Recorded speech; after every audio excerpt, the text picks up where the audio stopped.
자, 오늘 첫 번째 강의 하나님에 대해여서 첫 번째 시간을 진행해 보고자 합니다. 책을 펴시고, 자, 이제 여러분 안녕하세요. 만나 뵙기 기쁩니다. 그러면서 하여튼 어떻게 하든지 조금 더 어려운 거를 좀 이렇게 쉽게 해보려고, 친근하게 해보려고 애쓰는 자국들이 보이죠. 그렇지만 여기는 넘어가고요. 이제 16페이지를 한번 펴보시면, 첫 번째는 뭐라고 되어 있죠? 하나님의 존재하심을 어떻게 알 수 있을까요? 라고 하는 주제를 먼저 제시하죠. 왜요? 우리가 하나님에 대하여서 알려면 하나님이 존재한다라고 하는 사실을 분명히 알아야 돼요. 그리고 잘하는 사람들이 많이 물었죠.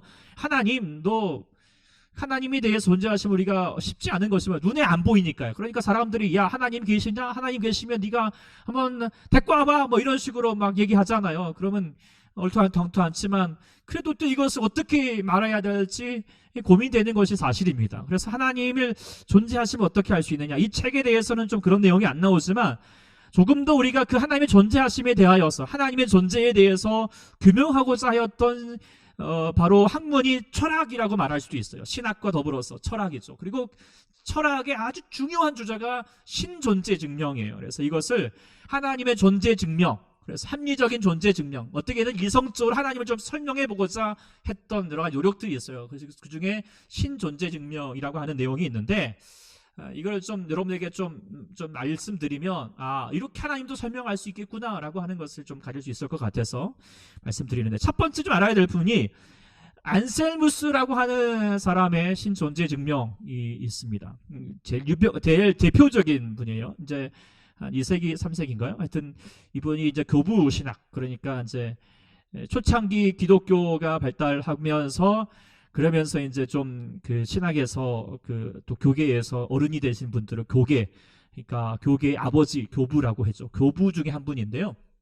그분이 이렇게 얘기를 했어요.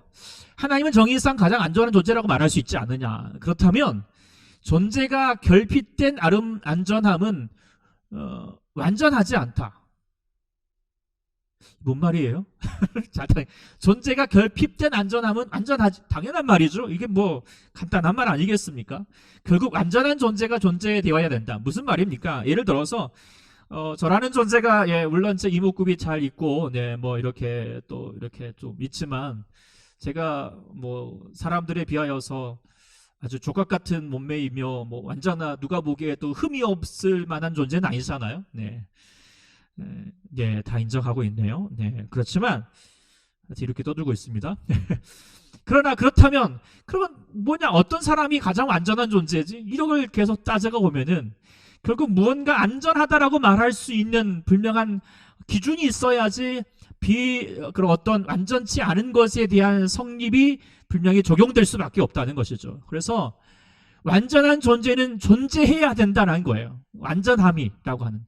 그 완전한 존재가 누구냐? 하나님이다라고 그렇게 말할 수밖에 없다고. 그래서 이 논제 증명을 하면서 안셀무스가 정말 내가 봐도 아주 기막힌 말이다고 아주 그냥 이렇게 아주 감탄을 했다라고 하시는데요. 어쨌든 정의상으로 무언가 우리 안에서 완전한 존재로 있어야 된다. 그 완전한 존재가 하나님이다 라고 하는 것으로 그렇게 설명을 했죠. 근데 이제 이거에 대해서 여러 가지 비판을 받는데, 그럼에도 불구하고 또 더 가장 많이 또 이제 하나님의 존재 증명에 대해서 얘기하고 있는 것이 토마스 아퀴나스 들어보셨나요? 토마스 아퀴나스는 이제 중세 스콜라 철학의 대부이신 아주 이제 신학계에서 아주 큰 사람인데요. 첫 번째는 어거스틴이라고 말하기도 하고 아구스티노스라고 하는 그분이 제일 먼저 좀 떠오르고, 그 다음에 토마스 아퀴나스, 그 다음에 종교개혁계의 사람들이라고 얘기를 해요. 그 다음에 이제 그 밖에 많은 학자들이 있는데 아주 유명한 학자입니다. 신학자이죠. 토마스 아퀴나스. 근데 토마스 아퀴나스가 그 신학대전이라고 하는 강대한 책을 쓰면서 5가지 신존재 증명에 대해서 이야기를 해요. 5가지 길이라고 하는데, 첫 번째 한번 들어보셨어요? 간단히 제가 설명드릴게요. 자, 운동. 뭔가 움직이는 게 있지 않느냐.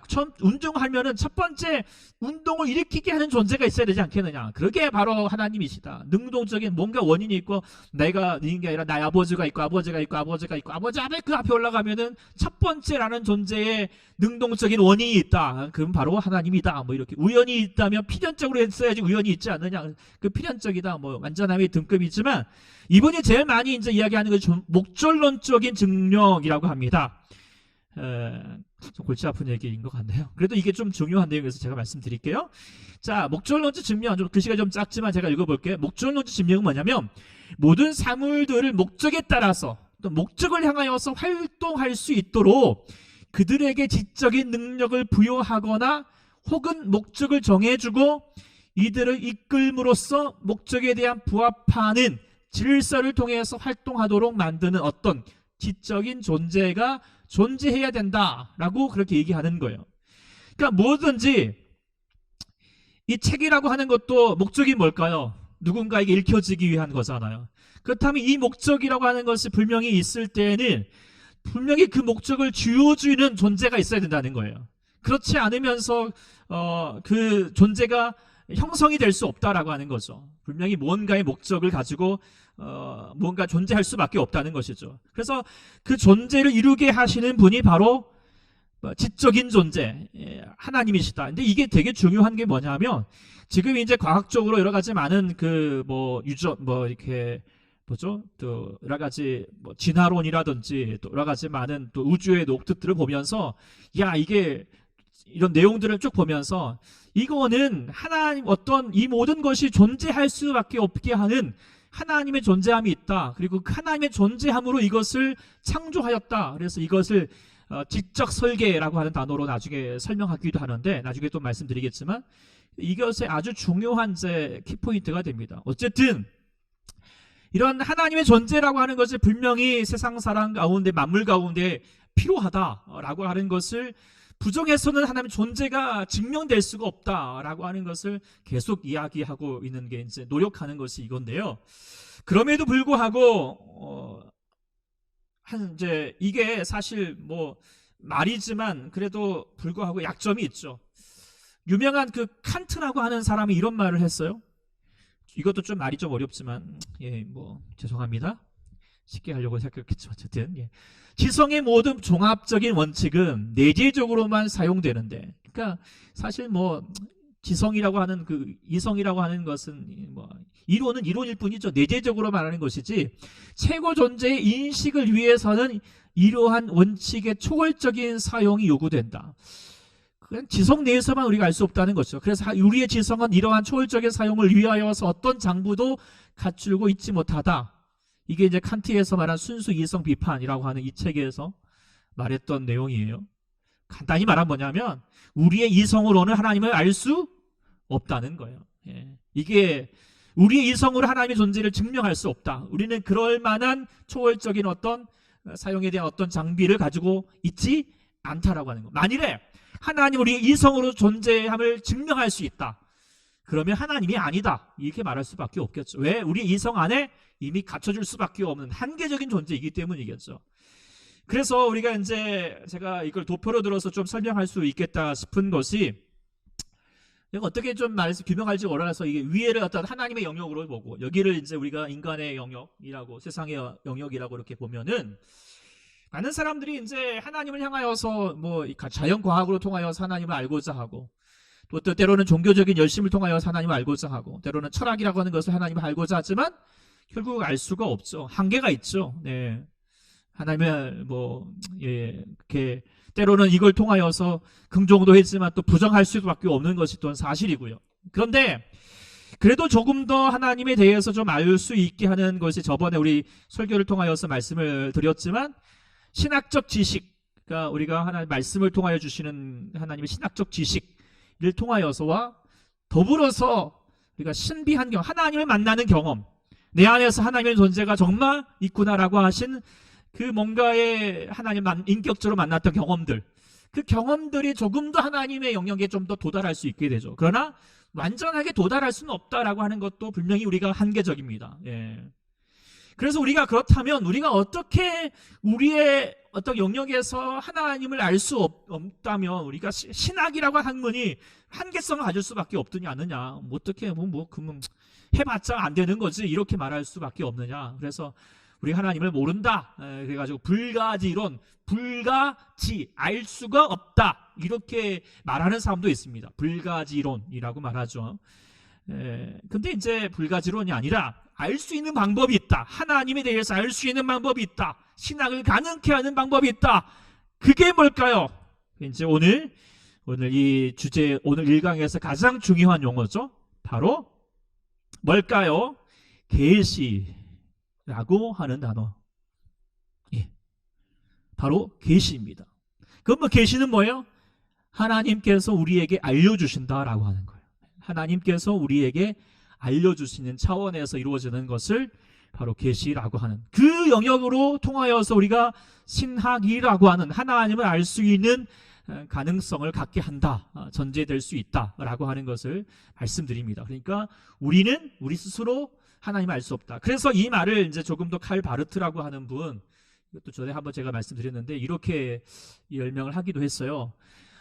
우리라고 하는 신학이라고 하는 것이 아래로부터, 그러니까 여러 가지 자연과학이라든지 뭐 신학적 지식이라든지 뭐 이런 철학을 통하여서 하나님을 알고자 하는 아래로부터 신학들이 그동안 많이 있었어요. 그래서 철학도 많이 발견을 했고, 또 자유주의 신학자들을 또 뭐 하나님의 역사적인 증명 속에서 가짜 예수님이 어떤 활동을 했는가 뭐 이렇게 증명하고자 했지만, 사실 이런 아래로부터의 신학, 하나님을 알고자 하는 것보다 더 중요한 것은 뭐냐면 위로부터의 신학이라고 하는 내용을 얘기를 했어요. 뭐냐면 하나님께서 계시해 주신 바를 가지고 신학해야지 아래로부터의 신학을 하여서는 한계가 있다.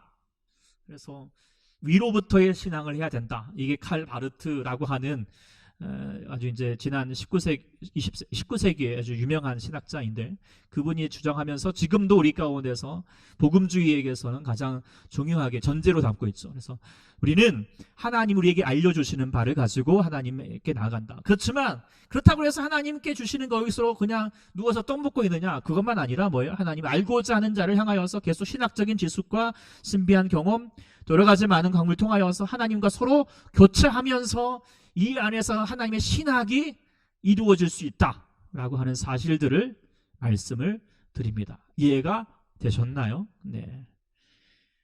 답글이 없네요. 예. 하여튼 알겠습니다. 이해하신 줄 알고요. 저 혼자 하니까 너무 재미없습니다만은 잘 따라오고 계실 거라고 믿습니다. 저희 아내만 좀 혼자 앉아서 있는데요. 예. 저분도 영 반응이 없네요. 그냥 하겠습니다. 뭐 그냥 가야죠. 네. 자, 그러면 이제 우리가 여기까지 했으니까 이제 그러면 계시가 뭐냐? 계시. 예. 계시 이제 우리나라 아포칼리피스 여튼 그렇죠? 네. 이게 헬라어 말로 있었던 말인데요. 근데 이 말이 이제 레블레이션이라고 다 되어 있죠. 레블레이션 한번 어디서 들어보셨을 거예요? 바로 요한계시록 할 때, 요한계시록 할 때 레블레이션이라고 해요. 그러니까 요한계시록, 계시록 할 때 리빌 하다가 뭐예요? 리빌 하다가 이렇게 드러낸다라고 할 때 리빌. 우리 희열이 엄마 재밌어요. 이런 반응 좋습니다. 희열이 엄마가 누구냐면은요, 희열이 엄마입니다. 저 예전에 청년 때 우리 제자인데 이렇게 오셔서 너무 감사합니다. 어쨌든 이곳에서 만나서 반갑습니다. 자, 그러면 이 계시 한마디로 말하면 한문으로 좀 더 보면은 저 확실히 볼 수 있어요. 계자가 무슨 계자? 10개자, 보여줄 실자, 열어서 보여준다. 누가? 주어가 누구 중요하죠? 주어는 누구예요? 하나님이시죠. 하나님께서 열어서 보여주신다는 거예요. 모르니까, 캄캄해져 있으니까, 알지 못하니까, 답답해가지고 마치 예수님께서 그 소경의 눈을 띄우시는 것처럼 우리의 연약한 이 육체의 눈을 딱 띄워가지고 하나님을 알게 되도록 해주시는 것이 하나님의 계시다라고 말할 수 있어요. 그렇다면 하나님이 주시는 것이 무엇인가? 여기 책에서 이제 두 가지를 얘기를 했죠.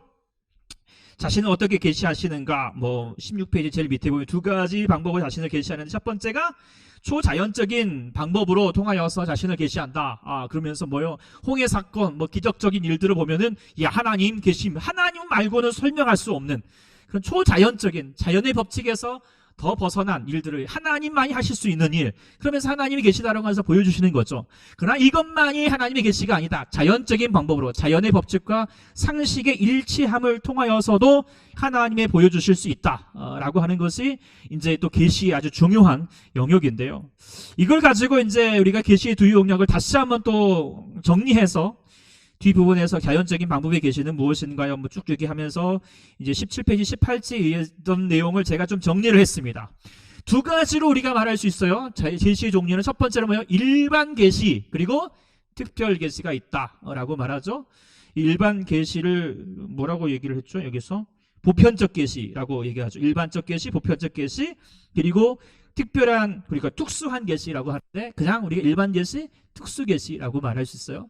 근데 이게 또 차이가 있습니다. 자, 일반 계시라고 하는 것은, 자, 일반 계시는 누가 이 하나님의 계시하심을 알 수 있느냐? 대상은 바로 모든 사람. 그러니까 믿는 사람이 이거 믿지 않은 사람도 하나님의 이 계시, 일반 계시는 다 알 수가 있다는 거예요. 예. 그런데 특별 계시는 뭐냐? 하나님을 모르는 사람은 모른다는 거예요. 이거는 물론 다 열려 있지만 알지 못하는 거예요.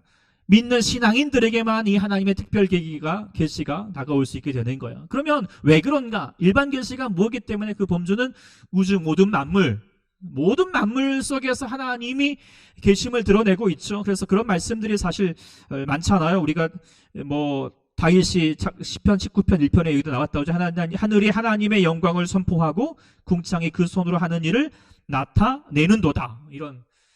그러니까 우리가 자연 만물을 보더라도 뭐 진짜 그 신비함을 우리가 두루 말할 수가 없잖아요. 그러면 하나님 그분에 대해서 우리가 찬양할 수 있게 되는 것이, 하나님 알만한 것들이 로마서 1장에 보면 다 나타나 있다라고 하는 거. 그것이 바로 일반 계시입니다. 우주 모든 만물들.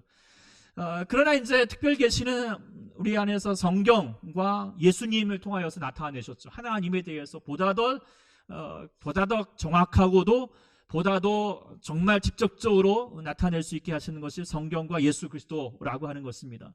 근데 이제 하나님 모르는 사람들이 아무리 하나님 안에서 믿음이 열려 있지 않으면 성경과 예수님을 이렇게 접근을 하더라도 하나님으로 나가지 못하죠. 예.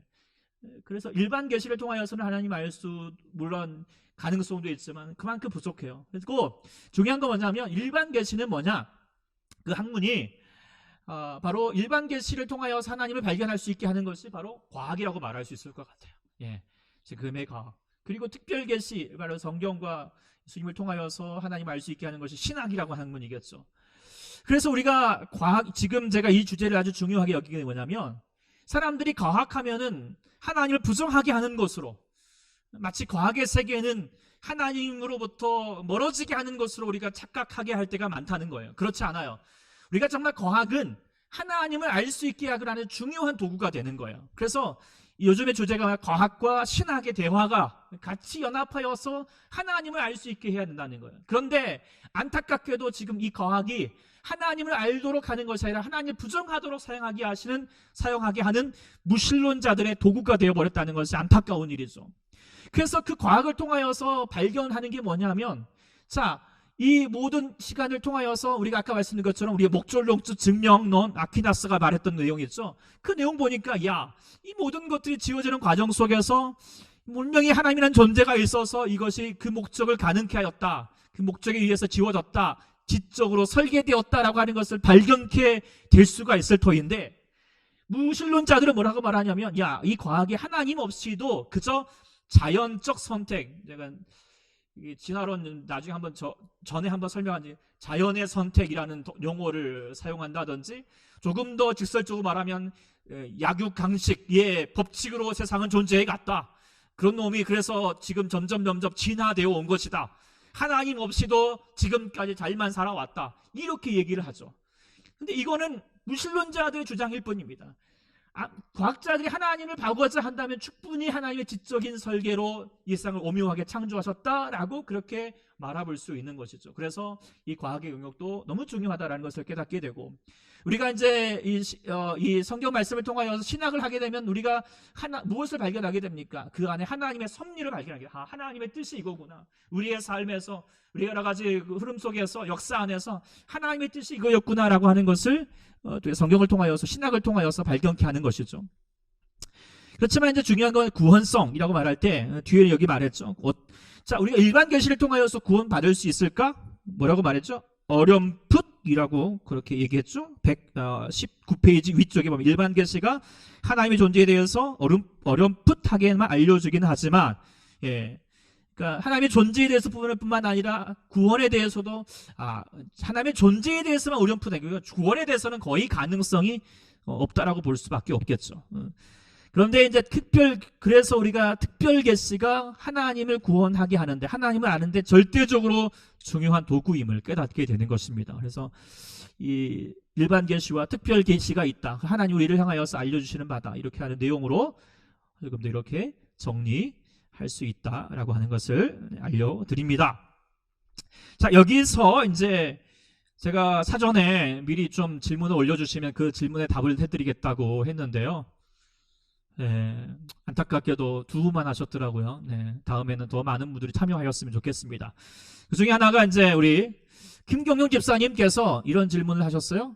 그렇다면 하나님은 성경을 통해서 우리에게 계시한다고 하셨는데 직통 계시를 어떻게 바라봐야 할까요? 이렇게 질문을 하셨어요. 아마 많은 분들이 이제 이런 질문을 가질 수 있을 것 같아요. 요즘 특별히 그 정광훈 목사님이라는 분은 자기는 하나님으로부터 직통 계시를 받는다 이런 말도 있고, 사실 많은 그 교주 가까운 사람들은 다 이런 말들을 하죠. 나는 하나님의 음성을 직접 듣는다라고 그렇게 얘기하고.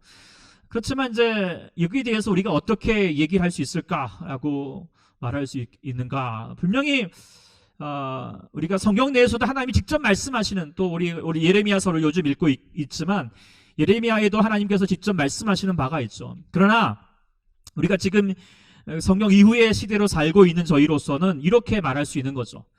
자, 하나님께서는 이미 허락하신 일반 계시와 특별 계시로만으로도 하나님의 구원과 뜻을 알기에 충분하다고 말할 수 있어요. 그러니까 우리가 굳이 내가 특별한 음성을 들어야지 내가 하나님을 안다, 하나님 경험할 수 있다라고 말할 필요가 없는 것이고, 그럴 하나님의 역사도 분명히 제한적일 수밖에 없는 거죠. 하나님 우리에게 이미 일반 계시와 특별 계시라고 하는 거에 더 우리가 집중을 해야지, 직통 계시 이걸 내가 받았느니 왜 나는 못 받았느니, 나는 왜 하나님 음성을 못 듣느니, 원통이 할 필요가 없어요. 받았다는 사람이 더 위험한 사람이죠. 하나님이 이미 주셨는데 왜 그거에 더 마음을 집중하도록 하는 것이 하나님의 뜻이겠죠. 더군다나 그렇지만 물론 우리가 특수한 상황에서 개별적으로 주실 하나님의 음성이 있을 수는 있어요. 예. 이걸 제가 이제 물론 이제 어느 쪽 보수 측이나 또 아니면은 자유주의적 신학 쪽에서는 이걸 부정하기도 하죠. 하나님의 음성은 이제 사도행전 이후로 사라졌다라고 그렇게 말하기도 해요. 왜냐하면 너무나도 그런 많은 오류들이 위험성들이 많으니까 아예 차단을 하는 거예요. 그렇지만 또 하나님의 음성을 또 개별적으로 들을 수 있는 가능성은 충분히 있다는 것을 우리가 인정을 합니다. 그러나 그 모든 것도 특별 계시 안에서, 그러니까 특별 계시가 뭐죠? 성경과 예수님 안에서 다시 해석되어야 한다라고 하는 것을 깨닫게 되고요. 이에 대한 내용을 조금 더 알고 싶다면, 제가 책을 좀 더 설명을 하고 싶더라고요. 우리 김경 집사님 이 책 한번 보셨는지 모르겠어요. 달라스 월라드의 하나님의 음성이라고 하는 책이 있습니다. 이 책이 아주 이 답을 할 수 있는데, 그리고 하나님의 음성 우리가 어떻게 들을 수 있는 것일까? 라고 하는 것에 대해서 중요한 좋은 답을 줄 수 있습니다. 원하신다면 빌려드리는데 공짜로는 안 되겠습니다. 밥 한 끼 사시면 제가 빌려드리도록 하겠습니다. 네, 아무튼 다른 분들도 보십시오. 여기서 말하는 내용은 그냥 하나님의 음성 물론 가능도 하지만 다양한 방법으로 이루어질 수 있다, 이런 내용이에요. 어쨌든 참고하면 되겠습니다. 자, 질문 답이 되셨나요? 네, 자, 이렇게 친절하게 답도 해주고 있는 아주 친절한 목사입니다. 아주 감사하죠? 네. 자, 그다음 김경훈 집사님, 네, 알겠습니다 했습니다. 밥 사겠다는 말이죠. 고맙습니다. 맛있는 밥 사먹겠습니다. 자, 두 번째, 그러면 성경과 계시의 관계에 대해서 한번 이야기해 보도록 하겠습니다. 자, 하나님의 특별 계시 중에서 가장 중요한 것은 성경이다라고 하는 것이죠. 자, 물론 예수님이죠. 예수님은 다시 설명하겠죠. 기독론, 기독론을 통하여서 설명을 하겠지만, 이제 성경에 대해서 우리가 이제 더 알아야 되는데, 성경에 분명히 이제 여기 성경 말씀 히브리서 기자 이렇게 말했죠. 우리가 옛적의 선지자들을 통하여서, 이 선지자가 누굴 말할까요? 바로 이제 구약에 있는 선지자들이죠. 그 구약 성경을 다 대변한다고 말할 수 있어요. 구약 성경을 통하여서 여러분과 여러 모양으로 우리의 조상들에게 말씀한 하나님이 모든 마지막 날에 또 아들을 통하여, 누구죠? 바로 예수님 통하여서 우리에게 말씀하셨다. 그러니까 구약의 말씀, 그리고 예수님을 통하여서 우리에게 말씀하셨다라고 하는 사실들을 얘기해요. 그렇지만 예수님이 말씀하셨던 말을 다른 말로 말하면 신약 성경이겠죠. 그래서 구약 성경과 신약 성경을 통하여서 하나님 우리에게 말씀하셨다라고 하는 그 하나님의 계시하심을 지금 이렇게 성경에도 증거하고 있습니다. 그래서 이것을 이렇게 이야기하는데, 자, 그래서 구약과 신약 선지자와 하들을 통해서 그분의 존재와 성품과 사역을 계시하였다라고 이렇게 또 얘기되어 있죠.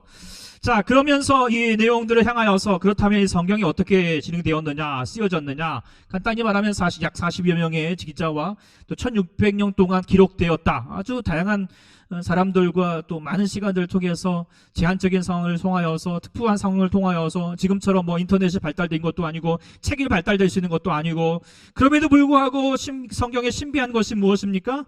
이렇게 말합니다. 다양성 안에 통일성, 통일성 안에 다양성입니다. 뭐예요?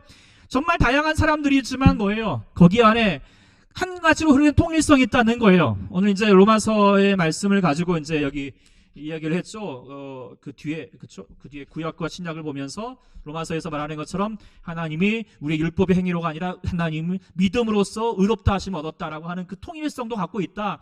또 메시아에 대해서 통일성을 갖고 있다라고 하는 거죠. 그렇지만 그 통일성이 있지만 또한 성경은 전혀 한 방향으로만 흐르지 않냐고 다양성으로 보여주고 있죠. 예수님에 대해서 마태가 하는 말이 다르고 마태, 마가, 누가, 요한이 예수님을 그려내는 방법에도 다양합니다.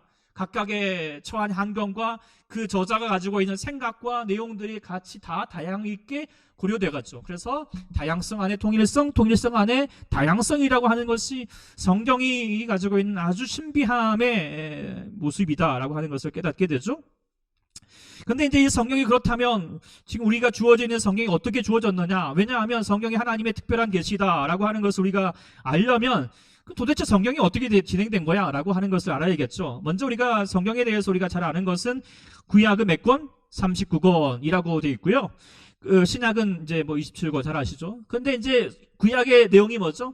오실 메시아에 대한 내용이다. 그래서 그 오실 메시아 내용이니까 하나님의 그 약속하심과 예언에 관한 책들이었다. 근데 우리가 이제 여기 설명하고 있는 것처럼 구약이 카톨릭 같은 경우에는 외경이 있지 않느냐. 그래서 외경들이 뭐가 있냐면 마카오베오, 상하, 지에서, 집에서, 유디기, 바록서, 토비기, 또 에스더에서는 9장까지 10장에 3절로 끝나는데 4절로 끝나는데 4절부터 또 6절로 더 돼 있고, 다니엘서도 지금 3장 24절인데 90절까지 막 더 확장되어 있고, 12장으로 끝나는 거 13장, 14장도 막 있고, 더 많이 확장되어 있는 그런 외경들이 또한 카톨릭 성경에는 있습니다. 우리 기독교 성경에는 없더라도. 그리고 그래서 39권이 아니라 42권이죠. 그 다음에 신약은 총 27권, 46권. 여기는 또 20, 우리는 39, 27. 이게 낫죠? 39, 27. 그렇게 해가지고 잘 외워왔던 걸 잘 기억합니다. 어쨌든 이제 이 내용을 가지고 설명을 드리는데, 딱 이걸 또 설명하니까 우리 임정호 집사님이 질문을 하셨어요. 그렇죠? 외경이 존재하게 된 배경과 기독교의 교리를 규정하는 표준으로서 받아들이지 않게 된 이유가 궁금하고, 카톨릭과 개신교는 외경에 대해 어떤 견해 차이를 두고 있는지 궁금합니다. 라고 또 임정호 집사님이 이렇게 얘기를 해주셨는데요. 외경이 존재하게 된 배경, 이런 내용이 또 아주 중요합니다. 도대체 그럼 외경이 왜 갑자기 있게 되었는가? 그것을 좀 설명을 드리려면, 외경은 신약에는 존재하지 않죠. 신약에는, 그러니까 이거 설명하면 좋은데, 그러니까 정경이 있고 외경, 그러니까 정경이라고 포함되기 좀 애매한, 그래서 하지 못하는 외경이 있어요. 그리고 나서 나머지 위경이 있어요. 위경은 뭐냐면 이건 성경에 포함될 수가 없어. 막 어떤 그 위경들은 하나님, 막 예수님이 하늘을 날아다니고 막 그래요. 뭐 말도 안 되는 이런 얘기를 막 하고 있으니까, 그러니까 위경들은 자체예요. 위경들은 대부분 신약에 많습니다. 그래서 신약은 거의 이제 되어 있는데, 외경이라고 하는 것은 구약에서만 형성이 되었어요. 근데 왜 구약에서 외경이 형성이 되었느냐? 70인역과 이제 히브리어 성경의 차이점이에요. 70인역은 뭐냐면, 이걸 설명하면 좀 시간이 걸리는데 간단히 얘기해 보면은, 자, 이스라엘 백성들이 이제 바벨론이 멸망하고 다 흩어졌어요. 흩어져가지고 이제 나라 잃고 막 저 애굽 땅에서 살고 또 저기 바벨론 살고, 그러니까 이제 교포 2세, 3세, 4세 되니까 히브리 말을 다 까먹어버려요. 그리고 그 당시에는 다 이제 헬라어만 하고 있어요. 그러니까 하나님의 성경을 모르는 거예요. 히브리어 성경을 눈에 줘봐도 이게 도대체 글씨인지 뭔지 모르니까 안 되겠다. 그래도 그럼 번역을 해서라도 우리가 하나님의 성경을 좀 가르쳐줘야겠다 싶어가지고 했던 것이, 이 70인 사람들이, 이제 70인 사람들이 아니라 72명의 사람들이 모였어요. 그래가지고 72명의 사람들이 모여가지고 성경을 다시, 구약 성경을 번역한 거죠. 첫 번째 번역 성경이에요. 그때 그 첫 번째 번역 성경이 당시에 39권만 한 것이 아니라 아까 말했던 외경에 있는 내용들까지도 다 포함시켜서 이렇게 이제 70인역으로 이제 이렇게 번역이 되어서 이제 사람들이 접하고 있어요. 예수님 당시에도 70인역을 많이 보고 있었죠.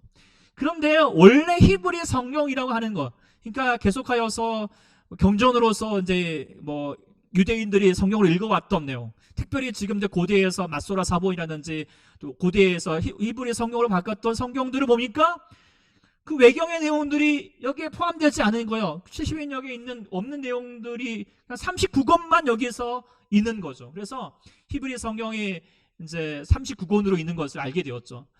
그래가지고 시간이 흐르면서 어떻게 되었냐면, 그래도 우리가 지금까지 70인역 성경을 봤는데, 그래도 계속 봐야지 싶어가지고, 나머지 외경에 있는 39권 말고도, 나머지 위경에 있는 몇 권이죠?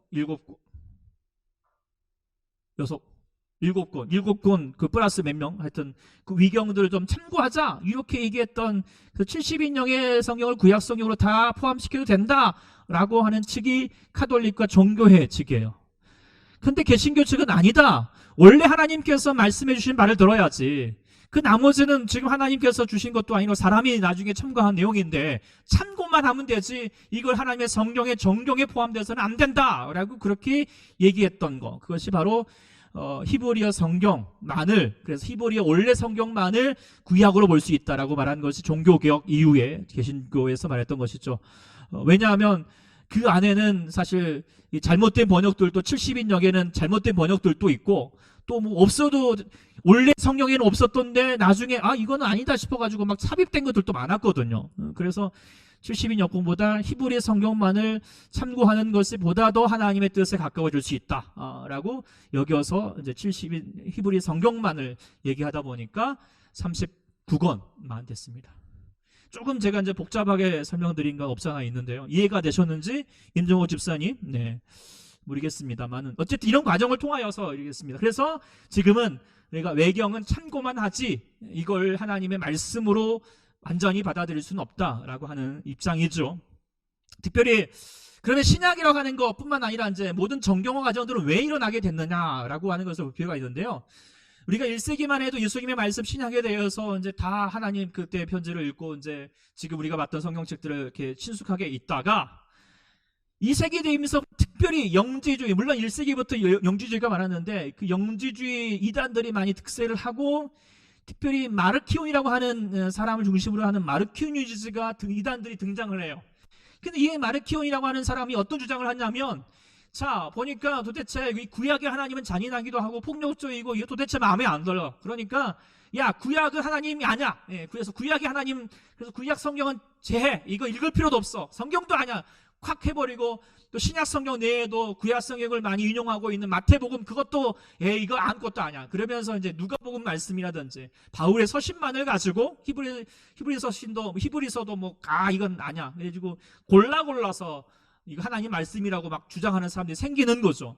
그러니까 아니다, 하나님 말씀을 분명히 우리 가운데 주시는 말씀들이 있다. 그래가지고 신약 27권, 또 히브리 이제 그때는 이제 70인역이 더 많이 포함됐어요. 구약의 46권 포함해서 하나님의 성경이라고 같이 보자라고 그렇게 이제 2세기부터 이제 4세기에 그렇게 해서 카르타고 회의에서 이제 얘기가 되었고, 나머지 이제 또 외경들은 이제 종교 개혁하면서 39권으로 다시 축소가 되는 이런 과정 속에서 우리가 이제 정경화 과정이 일어나게 되었다라고 설명을 드렸습니다. 임정구 집사님 이해가 됐다고 하니까 제가 나중에 한번 다시 물어보겠습니다. 얼마나가 이해됐는지 시험을 보도록 하겠습니다.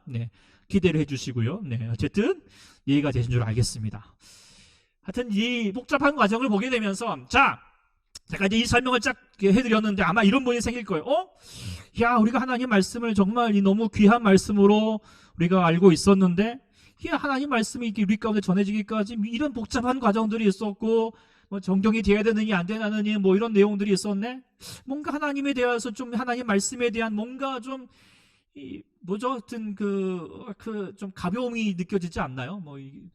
그래서 사실 이제 이런 주제를 가질 수 있는 것이 뭐냐면 바로 성경의 무오설과 무류설에 대한 우리가 입장을 좀 알아야 될 필요가 있다라고 제가 이제 여러분들에게 말씀을 드려요. 왜냐하면 제가 이제 우리 그 스피드 조지 신학을 이제 하면서 제가 부지적으로 달았던 것이 이 시대에 응답하기 위한이라고 하는 이제 전제를 달았잖아요. 왜냐하면 지금의 시대가 이제 신학으로 다시 이제 그들을 향하여서 특별히 지금 많은 젊은이들이 하나님을 향하여서 알지 못하고 있는 시대이고 하나님을 부정하고 있는 시대인데 우리가 어떻게 다시 한번 그들에게 얘기할 것인가 라고 그렇게 얘기할 때에 우리가 그동안 이제 신학이 옛날 그 신학들 그러니까 이걸 조금 더 완전히 보수적인 신학을 이제 소위 말하는 근본주의 신학이라고 해요.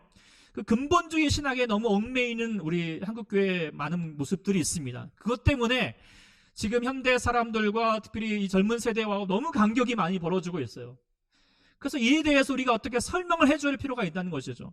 예를 들어서 우리가 성경에 대해서 이제 지금까지 우리가 그냥 얘기하고 있는 것이 무엇을 하나님이 성경은 절대 실수하는 것이 없다라고 이제 우리가 성경 하나님의 감동으로 된 것인데 하나님의 감동으로 된 성경이 어떻게 잘못일 수 있느냐 오류가 있을 수 있느냐라고 그렇게 얘기할 수밖에 없는 것이죠. 그런데요 애석하게 되어 성경 내에는 여러 가지 많은 오류라고 말할까요? 어쨌든 불일치하는 모습들이 발견이 돼요. 이게 뭐 따져보면 엄청 많은데요. 여러분들이 인터넷 쳐봐도 몇 개가 있는데 예를 들어서 얘기해 보면은 다윗이 인구 조사를 했어요. 그런데요 사무엘하에서는 사단이 갑자기 사무엘상이 그랬는가 제가 하여튼 그 역대하가 그렇게 했는지 제가 역대상에서 그렇게 얘기했는지 잠깐 헷갈리는데 어쨌든 한쪽에서는 다윗이 이제 인구 조사를 하도록 시켰다. 그래가지고 그 다윗을 시험에 빠뜨리려고 한 것이다. 근데 또 한편으로는 또 하나님께서 다윗이 인구 조사하도록 하였다. 도대체 누가 하는 말이 맞냐? 이렇게 얘기해 볼 수도 있고요. 예를 들어서 또 성경에는 애굽에서 있었던 시간들을 400년이라고 말할 때도 있고 때로는 430년이라고 말하대요. 물론 30년 차이 그냥 반올림하죠 말하고 말할 수 있겠지만 아니 그렇게 그냥 대강 말한 것도 아니고 400년이라고 얘기하고 430년 어느 쪽에 430년이라고 얘기하고 도대체 언제냐? 또 어느 성경에서는 또 사무엘 상에서는 다윗이 7제예요. 근데 또 다른 데서 보면 또 8제예요. 아니면 또 어디서는 3명의 아들만 나와요. 하여튼 대체 다윗은 몇째 아들이냐? 이렇게 우리가 볼 수도 있고요. 또 부활 이후에 여러 가지 기사들도 다른 거 있고 어쨌든 성경 내에서 도대체 같은 성경 안에서도 이 내용도 맞고 저 내용이 또 틀린 거예요. 불일치하는 모습들이 있는 거예요. 그럼 도대체 우리가 어떻게 설명할 것인가 이런 내용도 있고 또 번역하는 데 여러 가지 오류들도 있죠. 우리가 예를 들어서 이제 그 누가복음 2장 37절에 보면은 안나라고 하는 이제 예수님을 기다리던 선지자 그 늙은 선지자 한 명 있죠. 여자 선지자가 있잖아요. 그것을 이제 그 개역 개정에서는 지금 옛날 개역 개정에서는 그 안나가 84세라고 되어 있어요. 그런데 옛날 우리가 성경의 개역 한글 옛날 성경 개역 개정 지금 있는 성경 이전에 그게 뭐냐면 그가 과부로 있은 지 84년을 지냈다라고 했어요. 그러니까 지금 안나가 84세일까 아니면 과부로 지낸 지 84년째 있을까요? 근데 아무리 봐도 과부로 지낸 지 84년이면 7년 동안 그 남편과 살다가 과부로 84년이면 지금 100세가 훨씬 아무리 결혼을 빨리 해도 100 몇 세가 됐다. 이게 좀 아닌 것 같다 해가지고 이제 번역을 다시 그러면 원문에 맞춰서 보니까 이게 안나는 84세. 그러니까 우리가 번역을 보더라도 이 번역도 잘못된 것들이 생길 수 있다는 거예요. 번역하는 과정 속에서도. 네. 또 뿐만 아니라 우리가 성경책 보면은 과학적인 오류들이 은근히 있잖아요. 예를 들어서 우리가 지금은 당연히 지동설이 있지만 성경의 말씀 보면은 청동설인 것처럼 하늘이 돌고 지구는 중심에 있는 것처럼 하늘이 떴다가 졌다 이렇게 태양이 떴다 졌다라고 표현하니까 천동설이 맞는 것처럼 얘기되어 있고 창조의 과정들도 지금의 어떤 과학적인 측면들에 비해서는 영 안 맞는 모습들이 있는 거예요. 그러니까 젊은 사람들에게는 이걸 설명할 수 없고 오류처럼 보이는 거죠. 이거에 대해서 어떻게 생각하는가? 또 우리가 오직 성경이라고 얘기하지만 가톨릭에서는 교황과 전통도 꼭 하나님의 감동으로 된 것이다. 이렇게 얘기하기도 하고 몰몬교에서는 몰몬경도 하나님의 감동으로 된 것이다. 또 무기단들에서는 어디도 하나님의 감동으로 된 것이다. 성경만 하나님의 감동이라고 하는 것은 니네들만 얘기하는 것이지 이렇게 또 말하기도 하고요. 그러니까 우리가 성경에 대해서 무엇이라고 아무런 오점이 없다라고 말하기에는 내부적인 가지고 있는 한계들이 분명히 있다는 거예요. 예. 그럼 이거에 대해서 우리가 어떻게 설명할 수 있어야 될 것인가 라고 하는 것을 말씀드려야 된다는 것이죠. 이 시대에 다시 한번 말씀드리기 위해서. 그러기 위해서 제가 이제 물론 성경 말씀에 분명히 이렇게 얘기하고 있다고 우리가 알고 있습니다. 성경 말씀에 예수님 말씀하셨죠. 율법의 1.1획도 결코 없어지지 아니한다. 그리고 성경은 폐하지 못한다. 디모데전서 3장 16절 성경 하나님의 감동으로 된 것이다. 그런 내용들을 보면 분명히 하나님의 말씀은 분명히 무하다라고 하는 것을 분명한 성경이 내의 증거입니다. 그렇다면 이 성경 내의 증거와 그 다음에 성경에서 나타나 있는 우리가 보기에는 오점으로 보이는 것을 어떻게 설명할 수 있을 것인가 라고, 또 우리가 또 성경의 많은 전통들이 성경이 무하는 것에 어거스틴도 루터도 칼빈도 고백해 왔거든요. 그럼 이게 대해서 어떻게 설명할 수 있을까? 우리 정경하는 과정 속에도 보니까 성경을 맺고 빼느니 어떻게 되느니 이런 어떤 인간적인 잔재들이 많은데요. 이에 대해서 이제 답을 조금 해보면 무류설이라고 하는 것으로 조금 더 얘기해 드려야 될 것 같다 생각이 합니다. 첫 번째로는 물론 이제 그 성경의 오류에 대해서 이제 지금까지 어떻게 설명을 해왔느냐. 첫 번째로는 아니다. 성경의 오류라고 말하는 것이 이렇게 성경의 그 많은 책 중에서도 아주 극소수 일부분일 뿐이다. 하나님 그 말씀에 대해서 이것을 오류 있다라고 말하기에는 이건 아니다. 그렇죠. 1% 성경에서 100% 1%밖에 지나지 않아. 그래도 뭐예요? 1%가 오르면 옳은 거죠. 네. 그래도 오류는 오류잖아요. 그래도 설명할 수밖에 없게 되고. 아니다. 분명히 지금 사본에서 나타나 있는 것은 좀 오류처럼 보이겠지만 원래 원본, 그러니까 성경이 최초화에 적어졌던 원본에는 분명히 오류가 없다. 근데 사실 지금 성경 알고 있나요? 우리가 가지고 있는 성경에는 원본이 없어요. 지금까지 원본이 발견된 적이 없고요. 다 사본들, 이렇게 베껴 쓴 것 중에서 그 성경책에 지금까지 있거든요. 그러니까 그렇다. 그럼 이제 확인할 길이 없죠. 그리고 또한 그럼 원본만 하나님이 감동하시고 나머지 사본들은 하나님 내버려 두신 것이냐? 하나님 역사 안 하시고 그냥 잘못되더라도 냅둬 버린 거냐? 우리는 지금 이 성경 말씀 붙들고 있는데. 이것도 좀 우리 하나님의 역사하심, 그 전지하심에 대해, 전능하심에 대해서 이렇게 설명할 길이 없는 거죠. 그래서 요즘 얘기하고 있는 말이 중요한 원리가 뭐냐면 화행이로입니다. 화행이로. 지금 말이 좀 이상하죠. 얘기하는 스피치 액션, 말해하면서 액트하는 말의 의미가 뭐냐, 행동하는 것이 뭐냐라고 하는 이론이거든요. 제가 한번 예를 한번 드려볼게요. 사변적인 이야기지만 그래도 한번 이게 좀 중요하니까 드려볼게요. 예를 들어서 제가 우리 아내의 키는 162cm이다. 이게 말하면 맞을까요? 틀릴까요? 예, 저희 아내가 얘기합니다. 정직하네요. 예, 틀렸대요. 네, 이거는 틀렸죠. 네, 하여튼 그래요. 진실은 뭐냐면 2m가 안 되는 것만 알고 있습니다. 어쨌든 예. 그런데요, 제가 그 말을 좀 다른 말로, 그러면 아내는 세상에서 제일 예쁘다라고 말하면 이 말은 틀렸을까요? 맞았을까요? 네. 아내가 지금 선뜻 지금 대답을 못 하고 있죠. 어떻게 생각하십니까? 댓글을 아무도 안 달아주시는데 어떤 부분은 말도 안 된다 이렇게 얘기하는 분들이 많을 거라고 제가 이제 이런 말하겠지만, 그러나 저는 이거를 맞다고 생각합니다. 네. 근데 여기서 이 내용에서 제가 이제 말하고 싶은 게 뭐냐면, 말이라고 하는 범주를 잘 생각을 해보면은 이 말에 대해서 분명히 옳고 그름에 대해서 분명히 얘기할 필요도 있겠지만, 이 옳고 그름에 대하여서 오류냐 아니냐라고 하는 기준으로 말하기에는 애매함이 있는 거죠. 그래서 우리가 말이라고 하는 것을 보면은 먼저 고려해야 되는 것이 언어의 목적이 무엇인가를 한번 생각해 보자는 거예요. 언어의 목적이라는 것은 말을 하는 것보다도 중요한 일을 하는 것이다 라고 하는 거예요. 이게 무슨 뜻이냐? 말을 하는 것은 묘사하는 거죠. 야, 저 사람 162cm야. 저 사람은 예뻐. 이렇게 어떻게 이야기하지만 더 중요한 것은 뭐냐면 그 말을 통하여서 일을 하게 하는 거예요. 그 말의 일이 있어요. 목적이 있다는 거예요. 말의 목적이 뭐죠?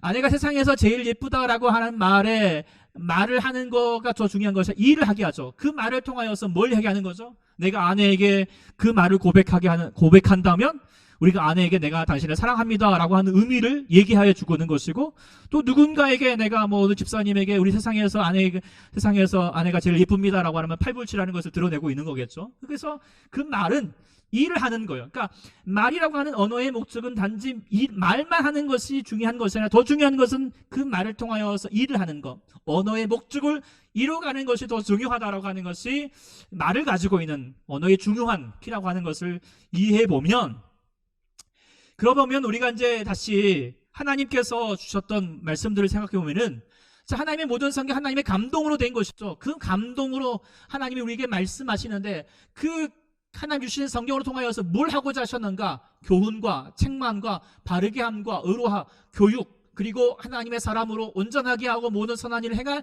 능력을 갖추게 하는 목적성을 가지고 있다는 거예요. 그러니까 우리가 먼저 착각하지 말아야 될 것, 성경은 과학책이 아니라는 거예요.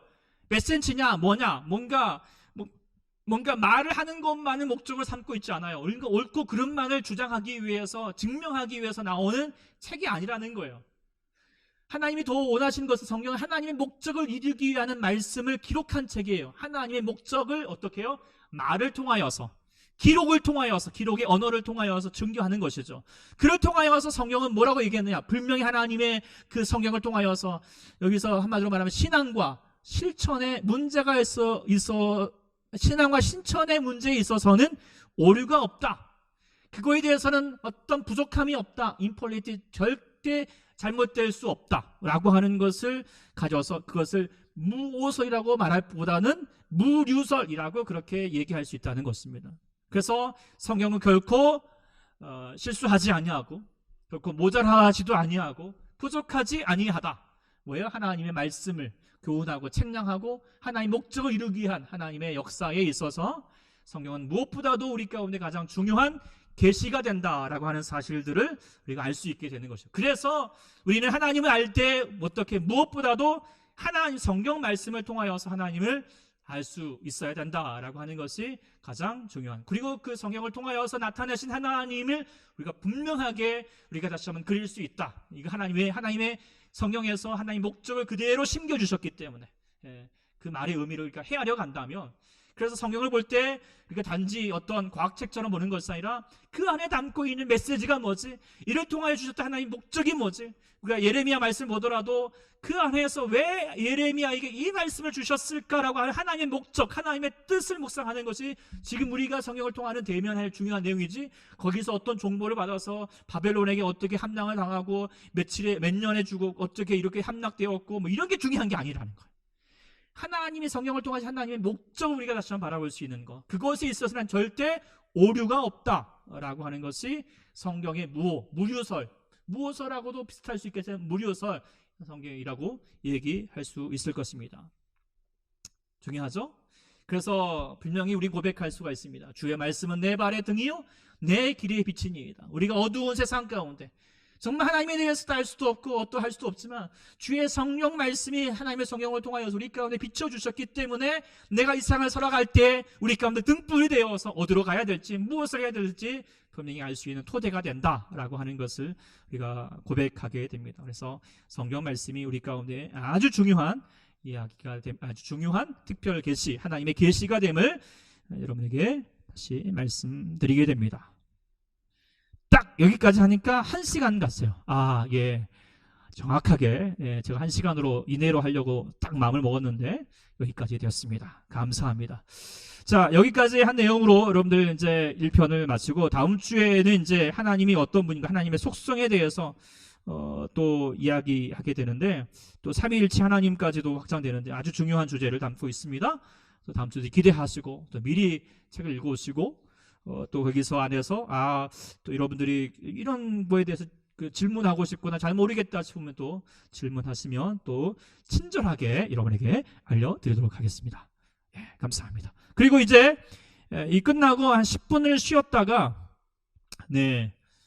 잠시 그 오늘에 대한 이제 내용을 다시 한번 리뷰해 보는 마음으로 줌을 열도록 하겠습니다. 줌에 대한 뭐라고 하죠?